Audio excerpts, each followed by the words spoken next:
Kapamilya Network. So last year, parang nakita kami namin sa Los Bastardos, but parang konting split lang. But this time, parang full ba yung magiging role mo with Sa pagkakaalam ko, unless mapatay ako in the middle of the show. But yeah, sobrang it's good to be back to be part of a buong show. Kasi like you said, sa Los Bastardos, nung pilot week lang ako. And before that, the last show I did was Be My Lady na sinama ako sa ending ng show pa.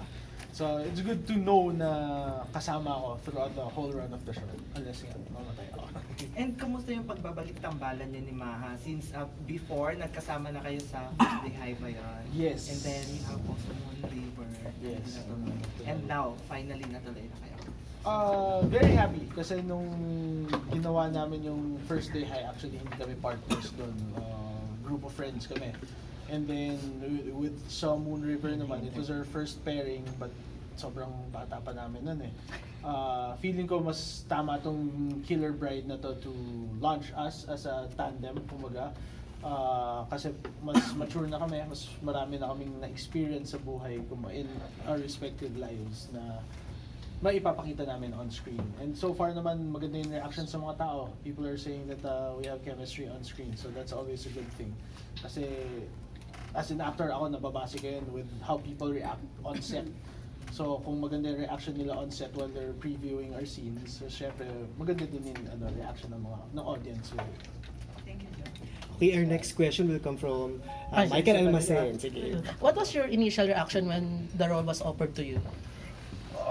sobrang nagulat ako kasi when the role was offered to me, present na siya, they told me about the character, about how the show was gonna run.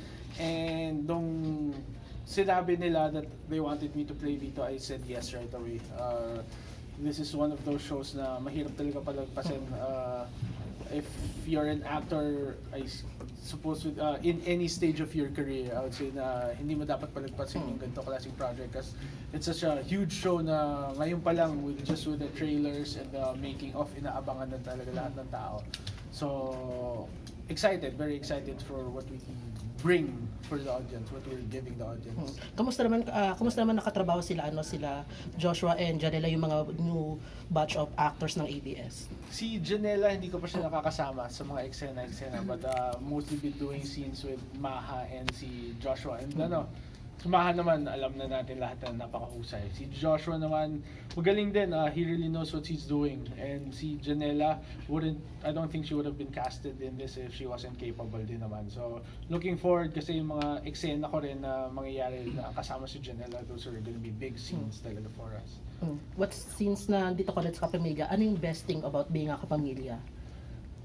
Actually, sobrang iba when you're within the walls of ABS. Iba yung ihip ng hangin dito. It's just the air of professionalism is there talaga. The fulfillment of doing the TV shows we do is different. Okay, thank you. Kay Luis Lactawan of Chika yung Ganap. Hi Jeff, ano yung pinagkaiba nung serye na to ngayon dun sa mga nagawa mo na serye before? Oh, wow, grabe. Madami actually because usually, especially during my younger years, puro patweetums lang eh. Very seldom yung show na ganito that's really suspenseful, thriller talaga. Like if I'm not mistaken, this is the first show of its kind na ganito talaga. Killer Bride pa lang yung parang magiging murder mystery that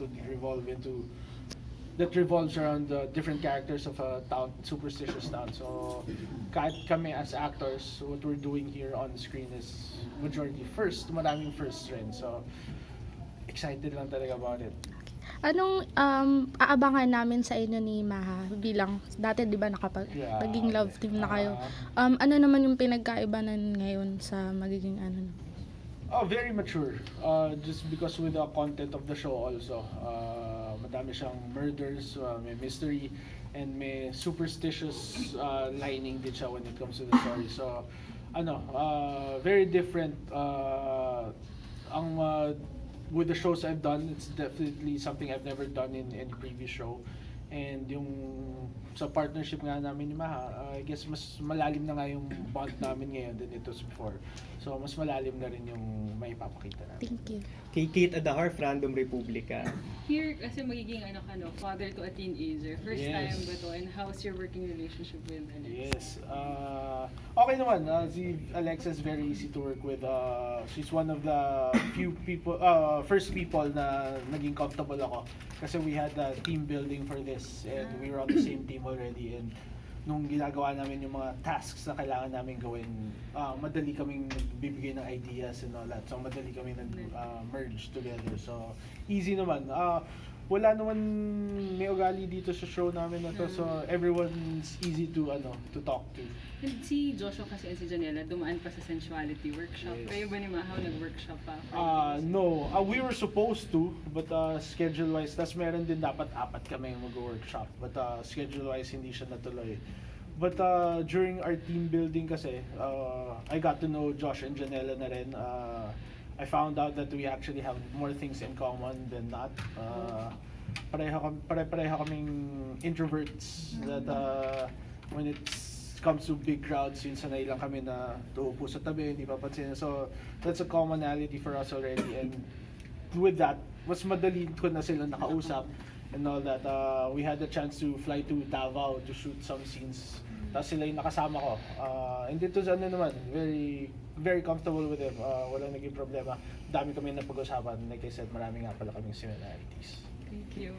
Next question will come from Charlie Barredo of starstudio.ph. Yes, you are now a father of 2. Is it difficult juggling work and being a dad?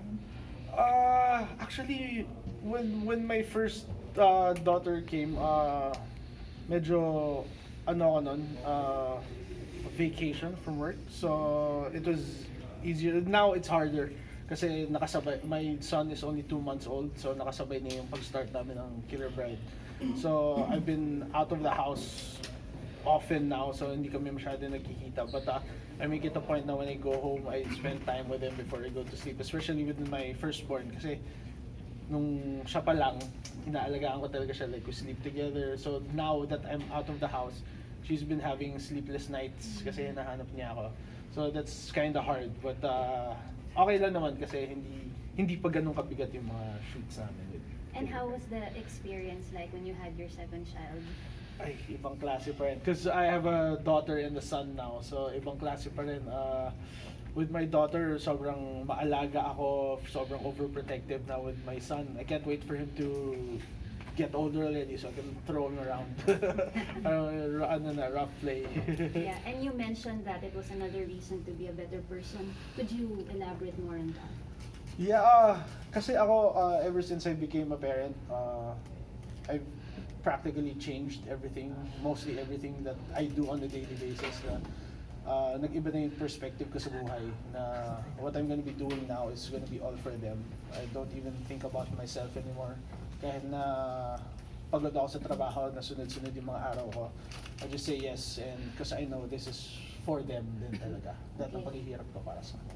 Last question, any updates on your upcoming wedding? Are you planning anything so far or trabaho lang muna?